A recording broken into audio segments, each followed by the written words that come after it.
दृश्यम चित्रपट पाहून वीरान जंगलात गाव पुढाऱ्याचा निर्घुण खून कुठलाही पुरावा न ठेवता संपवले. कन्नड येथील जांभळी फॉरेस्ट शिवारातील खुनाचा क्लिष्ट गुन्हा उघडकीस, छत्रपती संभाजीनगर ग्रामीण पोलिसांची कारवाई.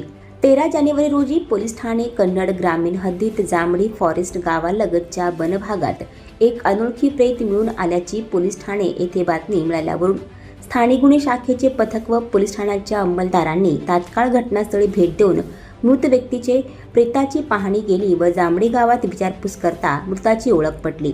जांभळी गावातील ग्रामस्थांनी मृतास ओळखले. मृताचे नाव राजू रामचंद्र पवार असे असल्याचे निष्पन्न झाले. त्यावरून मृताचे नातेवाईक प्रकाश रामचंद्र पवार राहणार जांभळी तालुका कन्नड यांनी फिर्याद दिल्याने पोलीस ठाणे कन्नड ग्रामीण येथे गुन्हा दाखल करण्यात आला होता. हा गुन्हा गंभीर असल्याने पोलीस अधीक्षक डॉक्टर विनयकुमार राठोड व अप्पर पोलीस अधीक्षक अन्नपूर्णा सिंह यांनी तात्काळ घटनास्थळी भेट देऊन स्थानिक गुन्हे शाखा व पोलीस ठाणे स्टाफ यांना गुन्हा उघड करण्याच्या सूचना दिल्या. त्यावरून पोलीस निरीक्षक विजयसिंग राजपूत यांनी स्थानिक गुन्हे शाखेचे 2 व कन्नड ग्रामीणचे 1 पथक तयार करून तपास सुरू करण्यात आला होता. सुरुवातीस सर्व स्थानिक गुन्हे शाखा पथक यांनी आजूबाजूस झाडाझुडपात, नाल्यात, आजूबाजूच्या शेतात बारकाईने निरीक्षण केले. यावेळी मृताच्या अंगावरील अंडरपॅन्ट, फुटलेला मोबाईल, चप्पल व वस्तू डेड बॉडी मिळालेल्या ठिकाणापासून काही अंतरावर वेगवेगळ्या ठिकाणी मिळत गेल्या. यावरून बारकाईने तपास करण्यात आला. नमूद तपासामध्ये गोपनीय व तांत्रिक माहितीवरून घटना घडतेवेळी घटनास्थळाच्या शेजारील शेतामध्ये आजूबाजूस शेतकरी, मजूर यांना विचारपूस करण्यात आली, परंतु काही माहिती मिळत नव्हती. जांभळी गावातील व अन्य भागातील व्यक्ती काही माहिती देत नव्हते. 13 जानेवारी ते 20 जानेवारीपर्यंत 8 दिवस तपास करण्यात आला. दरम्यान 50 पेक्षा जास्त संशयित व्यक्तींना पडताळण्यात आले, परंतु काही सुगावा लागत नव्हता. याबाबत कोणीही माहिती देण्यास तयार नव्हते.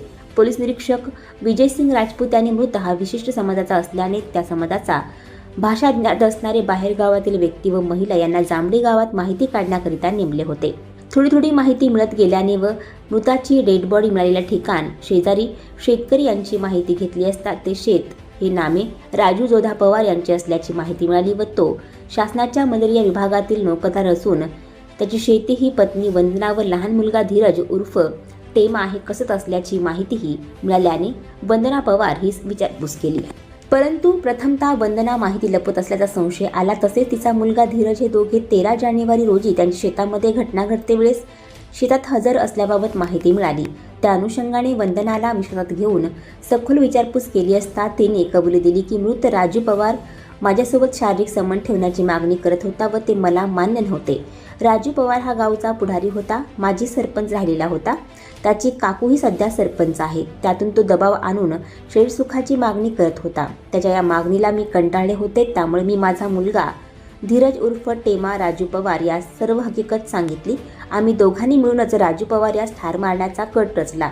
13 जानेवारी रोजी सकाळी मी गावातून शेतामध्ये जात असताना राजू पवार यास इशारा करून शेताकडे येण्याबाबत सांगितले. त्यानुसार माझा मुलगा व माझ्यामध्ये ठरलेल्या कटाप्रमाणे राजू पवार हा मला भेटण्याकरता माझ्या शेतामध्ये जवळील झाडीमध्ये आला. तो माझ्याशी शारीरिक संबंध करण्याकरता त्याने कपडे काढले. शारीरिक संबंध ठेवणार त्यावेळी मी माझ्या मुलाने त्याच्या डोक्यात लाकडी दांड्याचा वार केला व मी त्याचे गुप्तांग दाबून त्यास ठार मारले. पुरावा सापडू नये म्हणून त्याचे प्रेत शेतापासून जवळ असलेल्या वनविभागाच्या गर्द झाडीत नेऊन नाल्यात असलेल्या झाडाच्या मुळाखाली पाण्यात अटकावून लपवले. तसेच प्रेतापासून काही अंतरावर अंडरपॅन्ट व दिशाभूल करण्याकरिता प्रेताच्या विरुद्ध दिशेला काही अंतरावर चप्पल व मोबाईल फोडून टाकले होते. तसेच मृतास ठार मारण्याबाबतचा कट रचण्यात यातील आरोपी मुलगा धीरज याने TV serial crime petrol, CID तसेच दृश्यम चित्रपट याचे अवलोकन करून नियोजित पद्धतीने व त्यानंतर प्रेताची विल्हेवाट लावून पुरावा नाहीसा करणे, दिशाभूल करण्यासाठी चप्पल व मोबाईल घटनास्थळाच्या विरुद्ध दिशेला खूप अंतरावर नेऊन ठेवणं याबाबत दक्षता घेतली होती. सहाय्यक पोलीस अधीक्षक अपराजिता अग्निहोत्री, पोलीस निरीक्षक विजयसिंग राजपूत, सहाय्यक पोलीस निरीक्षक पवन इंगळे, उपनिरीक्षक महेश घुगे व त्यांच्या सहकाऱ्यांनी रात्रंदिवस तपास करून वंदना व धीरज यांना अटक केली. दोघांनीही गुन्ह्याची कबुली दिली अशी माहिती पोलीस अधीक्षक डॉक्टर विनयकुमार राठोड यांनी दिली.